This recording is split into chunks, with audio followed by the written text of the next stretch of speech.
Hi friends, welcome to CNR English Academy. இன்னைக்கு வீடியோவில் SGT TET paper 1 and 2ல 10th standard சயின்ஸில் இருக்கக்கூடிய இம்பார்ட்டண்ட் Q&A பார்க்குறோம். Okay, first one. சைலமும் ப்ளோயமும் அடுத்தடுத்த ஆரங்களில் அமைந்ததற்கான எடுத்துக்காட்டு எது? ஆன்சர் வேர். வாஸ்குலர் திசு தொகுப்பு அப்படின்னு சொல்லுவாங்க பாருங்கள், அதுதான் அதோட பாயிண்ட்டு. Next one. ஹீல்பண்ட் என்னும் நோய்க்கு எதிரான கோதுமை ரகம் எது? ஆன்சர் ஹிம்கிரி. கருப்பு அழுகல் நோய்க்கான எடுத்துக்காட்டு காலிஃப்ளவர். அதே மாதிரி பாக்டீரிய கருகல் நோய்க்கு எடுத்துக்காட்டு தட்டைப்பயிறு. Next one.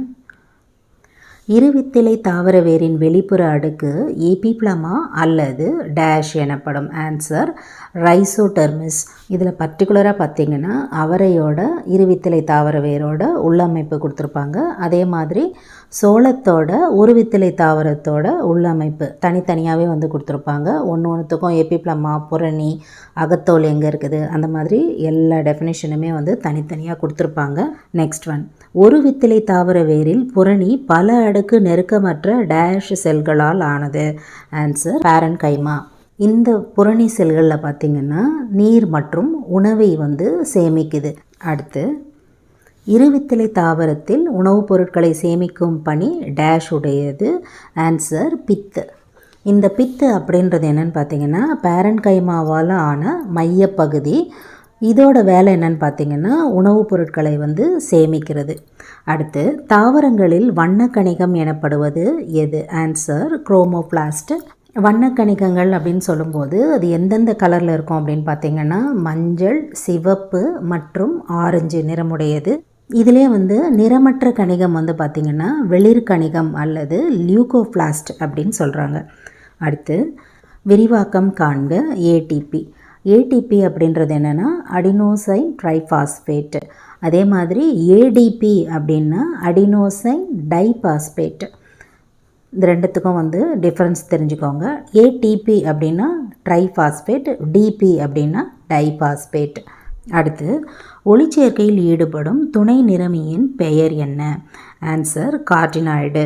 இதில் பார்த்திங்கன்னா ரெண்டு முக்கியமான நிறமிகள் இருக்கும். அதில் ஒன்று முதன்மை நிறமிகள் மற்றும் துணை நிறமிகள் அப்படின்னு சொல்கிறாங்க.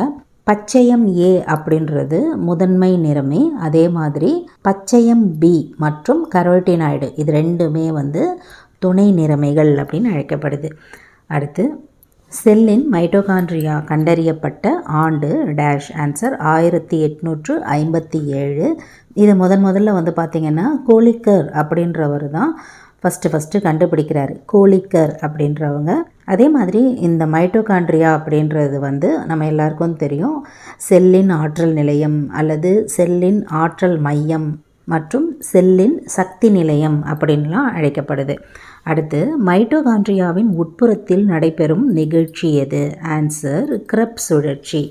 இதுக்கு இன்னொரு பேருமே இருக்குது, கிரெப்ஸ் சுழற்சி அல்லது ட்ரை கார்பாக்சிலிக் அமில சுழற்சி, அதாவது TCA சுழற்சி அப்படின்னும் இதுக்கு பேர் இருக்குது. மைட்டோகாண்ட்ரியாவோட பணி என்ன, அதோட வேலை என்ன அப்படின்னு பார்த்திங்கன்னா சுவாசித்தலுக்கு தேவையாக இருக்கக்கூடிய ஒரு முக்கியமான ஒரு பகுதியாக இருக்குது. இதில் ஏராளமான ஏடிபிக்கள் வந்து உருவாக்கப்படுது. அதனால தான் இது வந்து பார்த்திங்கன்னா நம்ம ஆல்ரெடி பார்த்த மாதிரி செல்லின் ஆற்றல் மையம் அல்லது சக்தி மையம் அப்படின்லாம் அழைக்கப்படுது. அதே மாதிரி செல்லோட கால்சியம் அயனிகளோட சமநிலையை பாதுகாக்குது. அது அதோட முக்கியமான ஒரு வேலையாக இருக்குது. அதே மாதிரி செல்லோட வளர்ச்சி மாற்ற செயலில் வந்து பங்கு வகிக்குது. அடுத்து, இந்திய கால்நடை அட்டை தனது முழு உணவையும் செரித்து உறிஞ்சு கொள்ள ஆகும் கால அளவு டேஷ். ஆன்சர் ஓராண்டிற்கும் மேலாக. இந்த பர்டிகுலர் லெசனில் வந்து பார்த்திங்கன்னா இந்த இந்திய கால்நடை அட்டை மற்றும் குள்ள முயல் அப்படின்ற ரெண்டு இன்ஃபர்மேஷனை தான் வந்து முக்கியமாக கொடுத்துருப்பாங்க. இதில் முக்கியமாக அட்டைகளை பற்றி தெரிஞ்சுக்கணும் அப்படின்னு சொன்னால் அட்டைகளுக்கு வந்து காது கிடையாது. அதே மாதிரி இந்த அதிர்வுகளெல்லாம் வந்து தோல் மூலம்தான் வந்து உணரும். அதே மாதிரி அட்டைகளுக்கு வந்து 2 முதல் 10 சிறிய கண்கள் மூலம் உணவை வந்து அடையாளம் காணுது. அதே மாதிரி அட்டை வந்து ஒரு மனித உடல் எடையை போல 5 மடங்கு அதிகமான இரத்தத்தை உறிஞ்சுற அளவுக்கு பெரும் பசி கொண்டவையாக இருக்குது. அதே மாதிரி தன்னோட முழு உணவையும் செரித்து உறிஞ்சிக்கிறதுக்கு வந்து 1 வருஷத்துக்கும் மேலே அதுக்கு வந்து டைம் தேவைப்படுது. அடுத்து, இரத்த தட்டுக்கள் எவ்வாறு அழைக்கப்படுகின்றன? ஆன்சர் திராம்போசைட்டுகள். இந்த திராம்போசைட்டுகள் அப்படின்றது என்னென்னா இரத்தத்தோட ஆக்கக்கூறுகள். அதாவது மொத்தம் பார்த்திங்கன்னா இரத்த அணுக்கள் வந்து 3 வகைப்படுது. ஃபஸ்ட்டு வந்து இரத்த சிவப்பணுக்கள் எரித்ரோசைட்டுகள் அப்படின்னு சொல்கிறாங்க, அதாவது ஆர்பிசி. அடுத்து வந்து இரத்த வெள்ளை அணுக்கள் அதாவது லியூகோசைட்டுகள் அதாவது டபிள்யூபிசி. லாஸ்ட் ஒன் வந்து இரத்த தட்டுக்கள் அல்லது திராம்போசைட்டுகள். ரொம்ப ரொம்ப இம்பார்ட்டண்ட்டான ஒரு பார்ட்டு. இதில் இருக்கக்கூடிய இன்ஃபர்மேஷன் பார்த்திங்கன்னா ஒன்றுத்துக்குமே தனித்தனியாக வந்து புக்கில் கொடுத்துருக்காங்க. வெள்ளை அணுக்கள் லியூகோசைட்டுகளை பற்றிய இன்ஃபர்மேஷன்ஸு, அதே மாதிரி அடுத்து திராம்போசைட்டுகளை பற்றி தனித்தனியாக வந்து கொடுத்துருக்காங்க. எதுவுமே வந்து ஃபுல்லாக கவர் பண்ண முடியலனாலும் இந்த மாதிரி இம்பார்ட்டண்ட் பாயிண்ட்ஸை வந்து கவர் பண்ணுங்கள். அடுத்து மனித உடலில் கார்டியாக் தசை என்னும் சிறப்பு தசையால் செய்யப்பட்ட உறுப்பு எது? ஆன்சர் இதயம். இதில் இதயத்தோட அமைப்பு, அதே மாதிரி அதில் இருக்கக்கூடிய வால்வுகள், வலது ஏற்றியோக்கள், இடது ஏற்றியோக்கள், ஆரிக்குலர், அதே மாதிரி வென்ட்ரிகுலர், இது மாதிரி தனித்தனியாக இன்ஃபர்மேஷன் கொடுத்துருப்பாங்க, அதை பார்க்கணும். அடுத்து ஆர்பிசியின் ஆன்டிஜன் இல்லாத இரத்த வகை எது? ஆன்சர் ஓ வகை. இதில் இரத்த வகைகள் வந்து கொடுத்துருப்பாங்க. அதாவது ஃபஸ்ட்டு 1900 வந்து கார்ல் லான்ஸ்டீனர் அப்படின்றவர் வந்து இந்த மாதிரியான இரத்த வகைகளை வந்து அடையாளம் கண்டுபிடிக்கிறாரு. அதில் ஏபி ஓ அப்படின்ற இரத்த வகைகளை தான் ஃபஸ்ட்டு அடையாளம் கண்டுபிடிக்கப்படுது. அதுக்கப்புறமா தான் வந்து 1902 தான் ஏபி இரத்த வகை வந்து கண்டறியப்படுது. டோட்டலாக பார்த்திங்கன்னா 4 தான் இருக்குது, அதாவது ஏபி மற்றும் ஓ வகை. அடுத்து நிணநீரில் உள்ள டேஷ் உடலை நோய் தாக்குதலிலிருந்து பாதுகாக்கின்றன? ஆன்சர் லிம்போசைட்டுகள். அப்போது நிணநீர்னா என்ன அப்படின்னு பார்க்கணும். அதாவது செல் இடைவெளிகளில் வந்து தான் இந்த நிணநீர் அப்படின்றது காணப்படுது. இந்த நிணநீர் வந்து எதுக்கெல்லாம் யூஸ் ஆகுது, அதோட வேலை என்ன அப்படின்னு பார்த்தீங்கன்னா, ரத்தம் எடுத்து செல்ல முடியாத பகுதிகளுக்கெல்லாம் ஊட்டப்பொருள்களையும் ஆக்சிஜனையும் வழங்குகிறது. அதுதான் அதோட ஃபஸ்ட்டு ஒர்க்கு. அடுத்து மனித உடலின் மிக நீளமான செல் டேஷ் ஆகும்? ஆன்சர் நரம்பு செல். 100 UM வரை அந்த அளவுகளில் நீளமுடையது அப்படின்னு சொல்கிறாங்க. அதே மாதிரி நரம்பு அப்படின்ற ஒரு விஷயம் நரம்பு மண்டலத்தோட அமைப்பு மற்றும் அதோட செயல் ரீதியான அடிப்படை அளவு ஆகுது. அடுத்து மூளையின் புறப்பரப்பான பெருமூளை புரணியில் காணப்படுவது டேஷ்? ஆன்சர் பலமுனை நியூரான்கள். இதில் பார்த்திங்கன்னா ஒரு முனை நியூரான்கள், இருமுனை நியூரான்கள், பலமுனை நியூரான்கள் இருக்குது. ஒன்றுத்துக்கும் ஒரு டெஃபினேஷன் இருக்குது. ஒரு முனை நியூரான்கள் அப்படின்றது வந்து ஒரு முனை மட்டுமே இருக்கும். சைட்டானின்லேருந்து இருமுனை நியூரான்களில் வந்து இரு நரம்பு பகுதிகள் இரு பக்கமும் வந்து இணைக்கப்பட்டிருக்குது. பலமுனை நியூரான்கள் அப்படின்றது வந்து சைட்டான் அப்படின்ற பார்ட்டிலிருந்து டென்ட்ரானில் வரைக்கும் ஒரு முனையிலையும் வந்து காணப்படுது. அடுத்து ஒவ்வொரு நியூரானும் டேஷ் நரம்பு தூண்டல்களை 1 வினாடி நேரத்தில் கடத்தக்கூடியவை ஆகும்? ஆன்சர் 1000. அதாவது 1000 நரம்பு தூண்டல்களை வந்து 1 வினாடி நேரத்தில் வந்து கடத்தக்கூடியது ஒரு நியூரானும். ஓகே. அடுத்து உடலின் அனைத்து செயல்பாடுகளையும் கட்டுப்படுத்தும் மையம் டேஷ் ஆகும்? ஆன்சர் மூளை. அதே மாதிரி மூளையில் பார்த்திங்கன்னா பாதுகாப்பான உறைகளால் சூழப்பட்டுள்ளது. அந்த பாதுகாப்பான உறையோட பெயர் பார்த்திங்கன்னா மெனிஞ்சஸ் அல்லது மூளை உறைகள் அப்படின்னு அழைக்கப்படுது. அடுத்து டேஷ் என்பது மூளை உறைகளில் ஏற்படும் வீக்கம் ஆகும்? Answer meningitis. அந்த உறையோட பேர் மெனிஞ்சைஸ், அந்த உறையில் ஏற்படக்கூடிய வீக்கத்தோட பேர் மெனிஞ்சைட்டிஸ் அப்படின்னு அழைக்கப்படுது. அடுத்து மூளையின் 2/3 பகுதி அளவுக்கு பெரும்பான்மையாக அமைந்த பகுதி எது? ஆன்சர் பெருமூளை. அதாவது முன்மூளை, நடுமூளை, பின்மூளை அப்படின்னு மூளை 3 பகுதியாக பிரிக்கப்படுது. அதில் முன்மூளையில் தான் வந்து பார்த்திங்கன்னா இந்த பெருமூளை அப்படின்ற செரிப்ரம் அப்படின்றது அமைஞ்சிருக்குது. ஒன்றுத்துக்கும் ஒரு ஃபியூச்சர்ஸ் இருக்குது, அதோட இம்பார்ட்டன்ஸ் இருக்குது. பெருமூளைனா அதோட வேலையெல்லாம் என்ன, அது எப்படி அமைஞ்சிருக்குது அப்படின்னு தனித்தனியாக கொடுத்துருப்பாங்க. அதே மாதிரி பெருமூளையில் பார்த்திங்கன்னா இந்த தலாமஸ், ஹைப்போதலாமஸ் இதெல்லாம் இருக்கும். அடுத்து நடுமூளை, அதுக்கப்புறம் பின்மூளை. இந்த பின்மூளை தான் வந்து சிறுமூளை, பான்ஸ் மற்றும் முகுளம் ஆகிய 3 பகுதிகளை வந்து கொண்டது.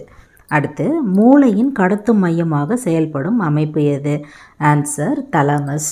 அதாவது தலாமஸ் வந்து பெருமூளையோட உட்புறத்தில் இருக்கக்கூடிய ஆழமான பகுதி மெடுல்லா அப்படின்னு அழைக்கப்படுது. இது சூழ்ந்து இருக்கக்கூடியது தான் வந்து இந்த தலாமஸ் அப்படின்னு சொல்லக்கூடியது. இது மூளையோட கடத்தும் மையமாக வந்து செயல்படுது. அடுத்து மூளை தண்டுவடத்தின் டேஷ் நிறப்பகுதி ஆங்கில எழுத்து ஹெச் போன்று அமைந்துள்ளது. ஆன்சர் சாம்பல் நிறப்பகுதி. இந்த மூளை தண்டுவடம் அப்படின்னு சொல்லக்கூடியது குழல் போன்ற ஒரு அமைப்பில் இருக்குது. அதில் பார்த்திங்கன்னா இந்த சாம்பல் நிற பகுதி ஹெச் போன்ற ஆங்கில எழுத்தை ஒத்து இருக்குது. அடுத்து டேஷ் தாவர ஹார்மோன்களில் முதலில் கண்டுபிடிக்கப்பட்டது. ஆன்சர் ஆக்சின்கள்.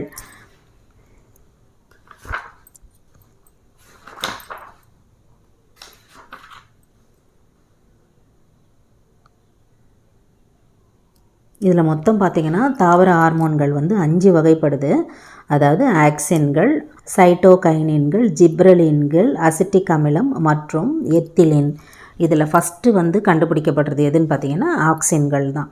அடுத்து சைட்டோகைனின்கள் எங்கு அதிகமாக காணப்படுகிறது? ஆன்சர் தேங்காயில், இளநீரில். அடுத்து தாவர ஹார்மோன்களில் அதிக அளவு காணப்படுவது எது? ஆன்சர் ஜிப்ரலின்கள். அடுத்து பக்கானே நோய் அல்லது கோமாளித்தன நோய் டேஷ் பயிரில் காணப்படுகிறது? ஆன்சர் நெல் பயிரில் காணப்படுகிறது.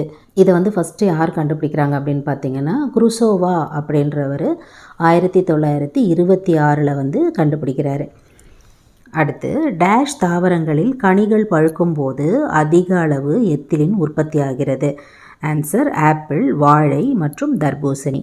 அடுத்து நாளமில்லா சுரப்பி மண்டலம் மற்றும் அதன் செயல்பாடுகளை பற்றிய உயிரியல் பிரிவு டேஷ்? Answer endocrinology.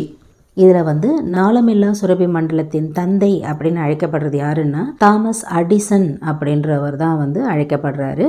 அடுத்து மனிதரிலும் பிற முதுகெலும்பிகளிலும் காணப்படும் நாளமில்லா சுரப்பிகள் டேஷ்? ஆன்சர் பிட்யூட்ரி சுரப்பி. இதில் பிட்யூட்ரி மட்டும்தான் நம்ம கொடுத்துருக்கோம்.